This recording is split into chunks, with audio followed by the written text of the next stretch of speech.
¿Cómo son las toxicidades de estos agentes neoplásicos, citostáticos? En general, pues varía. Las más comunes son las náuseas, el vómito, la diarrea, la mucositis, la fatiga, la debilidad, la caída del cabello. También hay toxicidades hematológicas como la anemia, la leucopenia o granulocitopenia, plaquetas o trombocitopenia. Puede haber también neuropatía periférica. Existen efectos severos, graves, como la neutropenia febril, que si no se atiende a tiempo puede causar la muerte y se constituye una emergencia oncológica, al igual que las infecciones en presencia, sobre todo, de mucositis o mielosupresión. Y algunos agentes causan daños a otros órganos distintos a los blancos pues, tumorales, como por ejemplo el corazón, el pulmón, el riñón, el cerebro. Muchos de estos agentes que interfieren con la función del DNA pues causan mutagénesis y eso puede dar origen a cánceres secundarios. Otros efectos que no son pues, triviales para algunas personas, algunos pacientes, son que pueden inducir menopausia, pueden causar severos trastornos en la fertilidad, incluso infertilidad transitoria o permanente. Ustedes pueden ver, pues son muchas las toxicidades asociadas a los agentes y no todos los agentes tienen las mismas toxicidades. Los más comunes son estos que se ven ahí en la imagen, las náuseas, el vómito, la diarrea, la fatiga, la debilidad, la constipación. Algún grado de toxicidad hematológica leve es casi que universal que en el tratamiento hay un grado leve de anemia, un grado leve de leucopenia y puede haber una trombocitopenia leve, casi que con cualquiera de todos estos agentes que hemos mencionado en el transcurso de esta charla. La caída del cabello es universal con las antraciclinas y con los taxanos. También lo es así con los inhibidores de la topoisomerasa 1 y 2, como el leptopósido y el irinotecan. Son menos comunes con los platinos o con el fluoruracilo y algunos agentes alquilantes a dosis bajas o intermedias no causan mucha caída del cabello. La neuropatía periférica es un problema importante en el manejo de los pacientes que reciben paclitaxel y en menor medida los que reciben docetaxel, o sea, los taxanos, al igual que los alcaloides de la vinca, como la vincristina, vinorelbina y vinblastina. Especialmente la vincristina y la vinorelbina, la vinblastina es causa menos neuropatía periférica. El otro agente que causa gran cantidad de neuropatía periférica es el oxaliplatino, que causa una sensibilidad extrema al frío y eso hace que cause hormigueo y una sensación bastante incómoda en pacientes que están recibiendo oxaliplatino cuando se ponen en contacto con bebidas frías o con la nevera o con estructuras frías, con el agua, etcétera, etcétera. Es muy característico del oxaliplatino, es una forma de neuropatía periférica que puede durar después de terminar el tratamiento meses o años. El cisplatino también puede causar neuropatía periférica y puede ser bastante molesta. Tiene la característica de que no es muy común, pero cuando sucede puede ser importante. Ninguna de estas que estamos mencionando aquí son peligrosas en sí mismo, excepto cuando se lleva a extremos. Diarrea pues, severa, mal controlada, puede causar deshidratación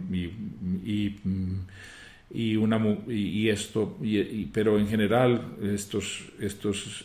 con manejos razonables de control de síntomas uno logra evitar pues complicaciones severas asociadas a la quimioterapia.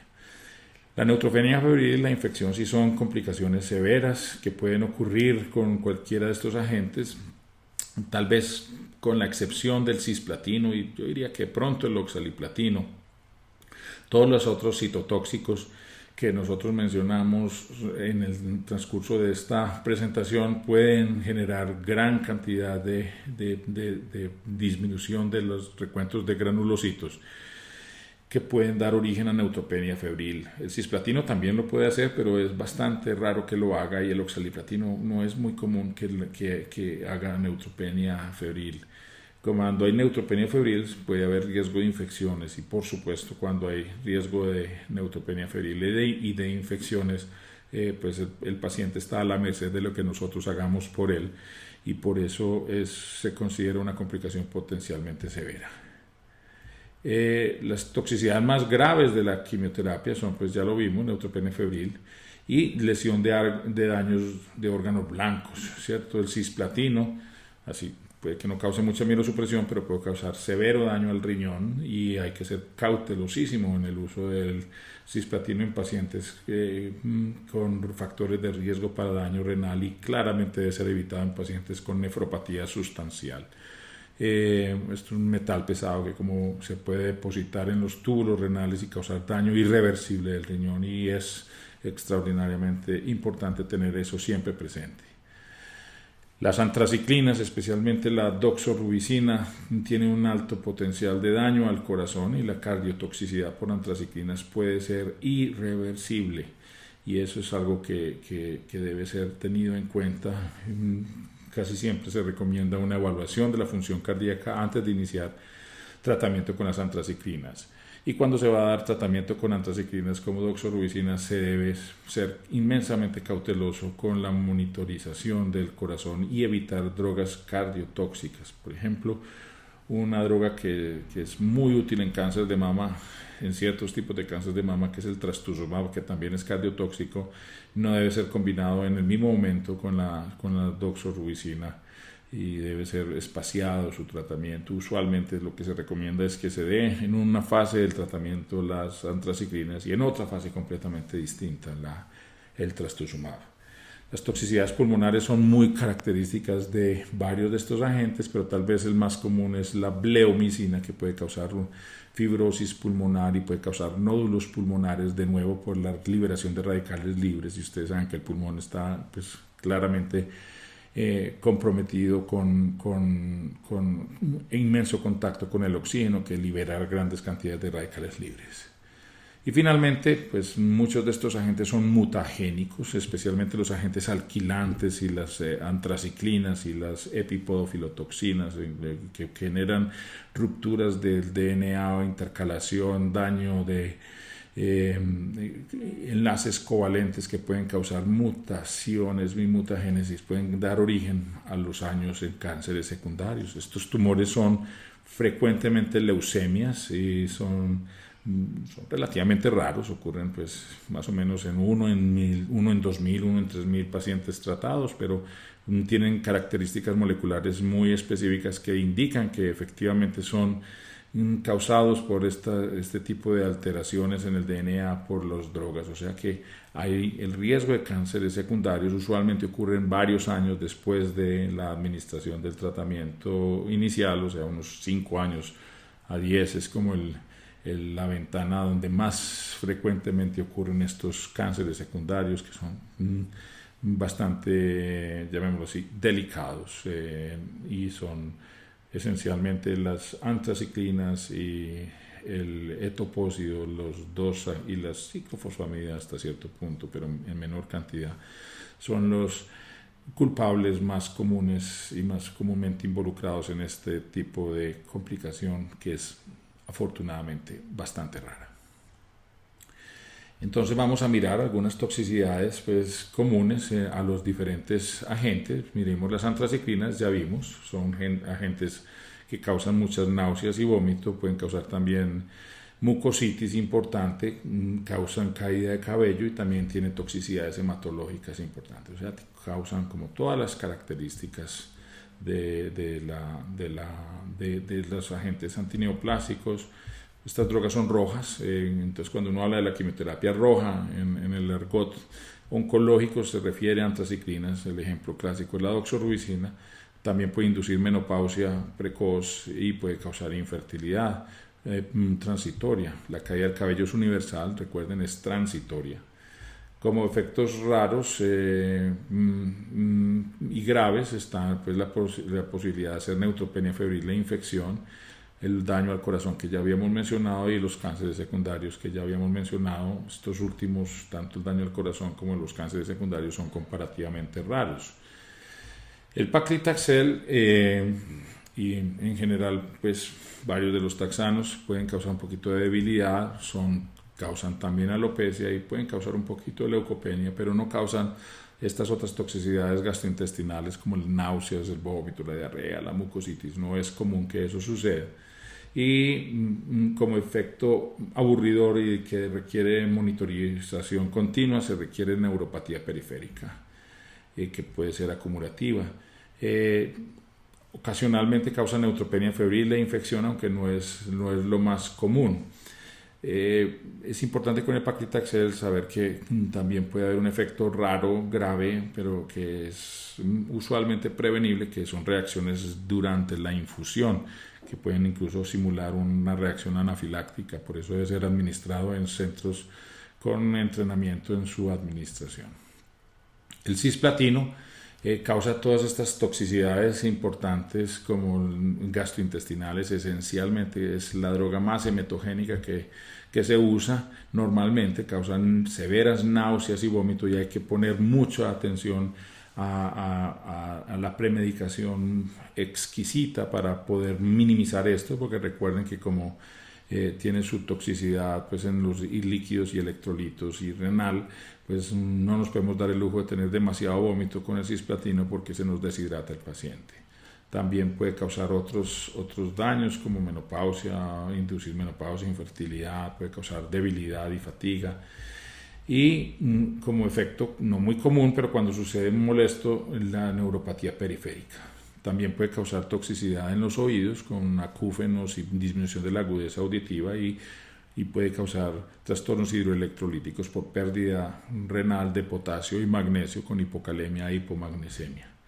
La toxicidad más importante, el grave del oxaliplatino, es la toxicidad renal, y eso hace que debamos ser muy cautelosos en la selección adecuada del paciente que puede recibir este agente. Noten ustedes como la toxicidad hematológica no es muy prominente con el cisplatino. Esto hace que podamos combinar el cisplatino con agentes que puedan tener toxicidades hematológicas sin que se potencie la actividad, pues la toxicidad de los dos grupos de drogas. Entonces el cisplatino es una droga que se combina bastante bien con otros agentes, precisamente porque sus toxicidades no se sobremontan, llamémoslo así. Entonces la quimioterapia de combinación frecuentemente usa cisplatino. El fluoracilo y el irinotecan, drogas importantes en la oncología del tracto gastrointestinal, esencialmente colon, recto, gástrico, etc., causan toxicidades muy gastrointestinales, pueden causar diarrea, mucositis, leucopenia. El caso de irinotecan causa alopecia. El caso de fluoracilo, cuando es infusional, puede causar un síndrome mano-pie, lo mismo que con la capecitabina, que es que se ponen rojas las manos y los pies. Estos son toxicidades que normalmente no son muy delicadas. Hay veces en que la leucopenia alcanza niveles de neutropenia febril y causa infección. Son drogas que bien manejadas se pueden combinar con otros agentes. Las toxicidades por antineoplásicos pueden ser agudas, retardadas o acumulativas, ¿cierto? Y pues no todas suceden en el mismo momento. Entonces, las toxicidades agudas son pues esencialmente las que ocurren en los días durante la administración, que son náuseas, vómitos, la diarrea, el estreñimiento, la fatiga, la debilidad, usualmente durante la primera semana. Las retardadas pueden ocurrir en la segunda semana y tercera, ¿cierto? Que son úlceras o llagas en la boca, la disminución de las defensas, o sea, la mielosupresión, la neutropenia febril o el daño al riñón. Las toxicidades acumulativas son aquellas que van aumentando a medida que se van administrando los ciclos de quimioterapia. La neuropatía periférica es la más clásica con los taxanos, el daño al corazón con la doxorubicina, el daño al riñón con el cisplatino, el daño al pulmón con la bleomicina, y daño al ovario y al testículo con todos estos o con la mayoría de estos agentes. Ustedes pueden ver que pues, son como otra forma de clasificar las toxicidades antineoplásicas. La caída del cabello es una cosa que ustedes creen que no es importante, pero es extraordinariamente importante para los pacientes, y muchas veces hay pacientes que dejan de hacerse tratamiento por el temor o por la estigmatización que significa la caída del cabello.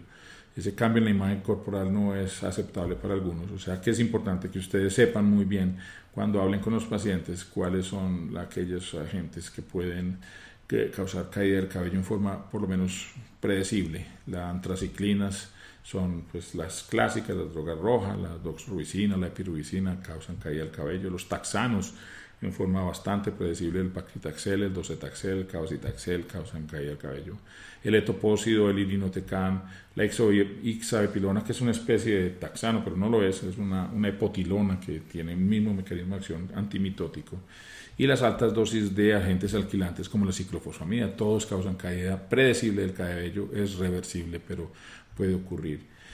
En general no tumban el cabello, ¿cierto? Los fluorouracilos, los platinos, la capecitabina, la gemcitabina, los alcaloides de la vinca, el metotrexate y una formulación especial de doxorubicina que se usa en ciertos tumores, que es la doxorubicina liposomal.